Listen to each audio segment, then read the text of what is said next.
Good evening, everybody. I hope everybody knows that you're in the right place tonight. Okay. There may not be a lot of people in this room necessarily, but as far as I'm concerned, the people that needed to be here tonight are here. There's a lot of leaders in this room. There are a lot of key, important people in this room that are very, very involved with taking back our state and taking back our country. All right, so you're in the right room tonight. Again, my name is Joe Panzarello, and I am the coordinator for the John Birch Society for Southern California. For those of you who are not necessarily familiar with the JBS, we're a 60-year-old organization. We just celebrated our 60th anniversary of protecting our freedoms and liberties in this country and upholding and defending the Constitution. Our motto is less government, more responsibility, and with God's help, a better world. Our role is not to endorse any political party or candidates. That's not how the society is set up. We are focusing on the education and the training of the electorate. Okay? JBS is, think of it as the one-stop shop for all of your education needs. Okay? So if we have a better informed electorate and a more conservative constitutional electorate, we will in turn elect better representatives. Yes? Right. Okay. So I'm just going to touch on a couple of things here in the limited time that I have tonight. I want to draw your attention, first of all, to something that Peggy actually said earlier. Peggy did a great job in introduction. That was awesome. You referred to Katie Porter as a socialist, okay? For those of you in this room and hearing that message, socialist and socialism is the polite, politically correct term for what they're doing. Everybody, they are communists. They are not socialists, they are communists, okay? And if I had the time tonight, I'd show you the little video clip from the girl named Candy Sitabaka. She was just elected to a local office, a city council member of the city of Denver, Colorado. And if you'd like the clip, please get in touch with me and I'll send you the clip. She is calling for outright socialism and the abolishment of our free market system and our capitalist system. When they start to bash capitalism and criticize and demonize our economic system, that's the red flag for communism, all right? And if you don't believe that we've gone that far, the John Birch Society has an extensive online catalog. And one of the documentaries that we sell on the online catalog is Enemies Within, the documentary produced by Trevor Loudon, the guy from New Zealand. A lot of you in this room might know the name Trevor Loudon, all right? He identifies members of our own Congress and people in and around our own government who are card-carrying members of Democrat Socialists of America and the Communist Party USA. So don't think that communism isn't here, folks, because it is, all right? So, and we're starting to see these things materialize and you know, the spotlight is shown on representatives like, you know, the Squad, right? AOC, some of these representatives that are coming in, right? Okay, this is the new generation taking over, you guys. So I also wanted to bring to the attention, we're talking about what's going on in the schools, right? And what's going on with importance to our kids. I don't have any children. However, 3 weeks ago, I became an uncle for the first time. Right? Uncle Joe, yes.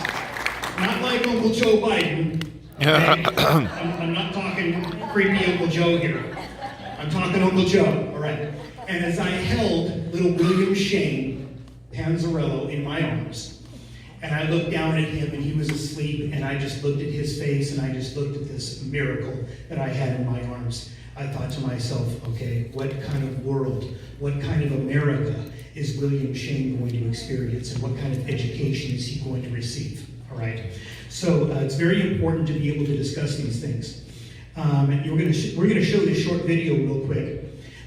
One of the things that the John Birch Society brings to the table right now is, for about 7 years, we now have a homeschool curriculum. We have a classical education Judeo-Christian-based, Constitution-based homeschooling program.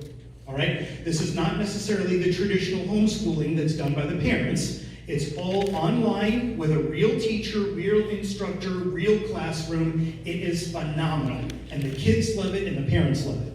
All right? So in this video, you'll see the guy on the left is Dr. Duke Pesta. Who knows Dr. Duke Pesta? Who knows that name? Some of the people in this room, right? He is our academic director of Freedom Project USA. And he was responsible for touring the United States several years ago, talking about the dangers of Common Core.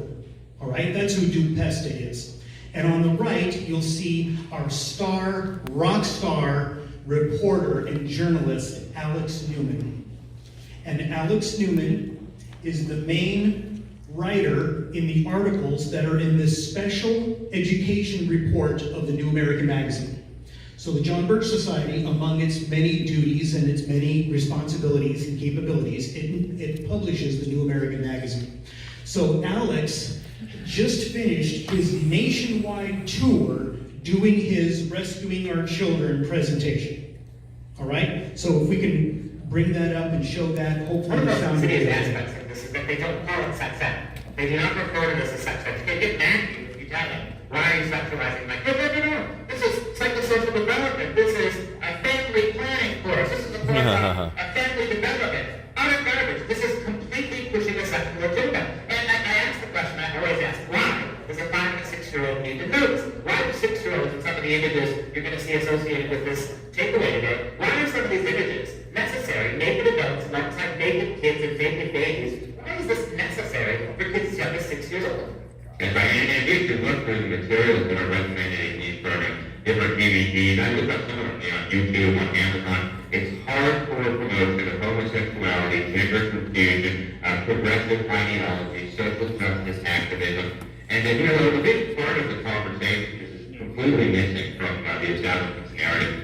The American College of Pediatricians has said that conditioning children to believe that they can be whatever gender, that they can take hormones, that they think they were born in the wrong body, mutilate their private parts, become illegitimate. That's child abuse. So what the schools are doing here, based on the American College of Pediatricians statement, is institutionalized child abuse of these children. They are indoctrinating them to believe something that is objectively untrue, something that is harmful, something that is very dangerous. They ignore the fact that the overwhelming majority of children grow out of this, and yet under the guise of tolerance and diversity, they are committing child abuse against these children. That's according to one of the leading organizations of pediatricians in this country. Well, the funny thing is that in Wisconsin, in 2014, we actually brought this story to light. We said, this is coming down the road. They mocked us, the schools laughed at us. The Wisconsin Department of Public Instruction ran a Sunday morning front page story about me and my comments about this. John Johnson, for the DPI Wisconsin, said, I don't know what Pest was reading. This may happen in Washington, D.C. or New York, but it never happened in Wisconsin.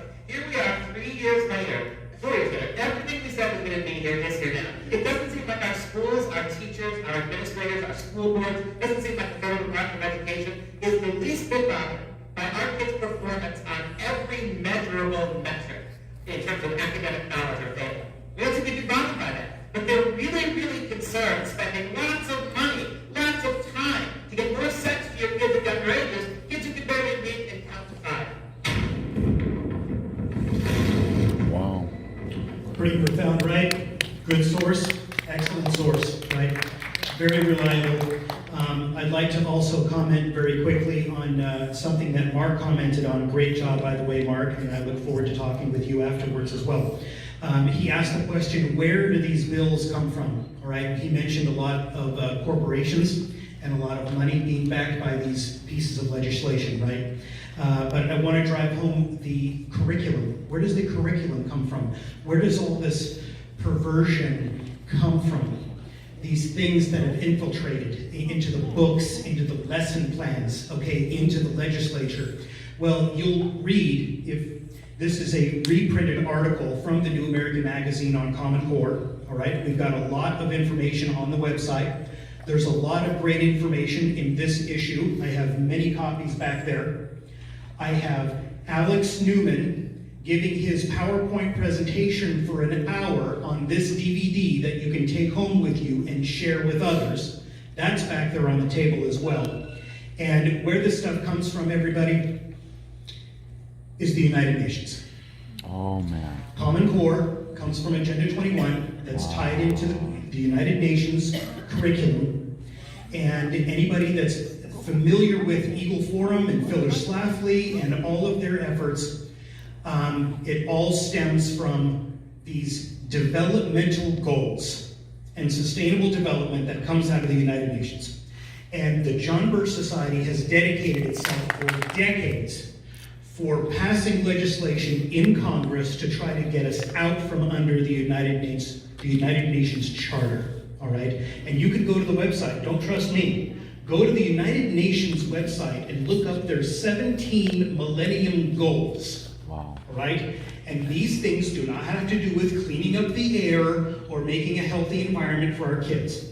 It has to do with implementing socialism where there's not socialism, and using the climate change excuse to try to redistribute wealth globally, all right? So pay attention to these things, everybody. I've got placards back here too for the Freedom Project Academy.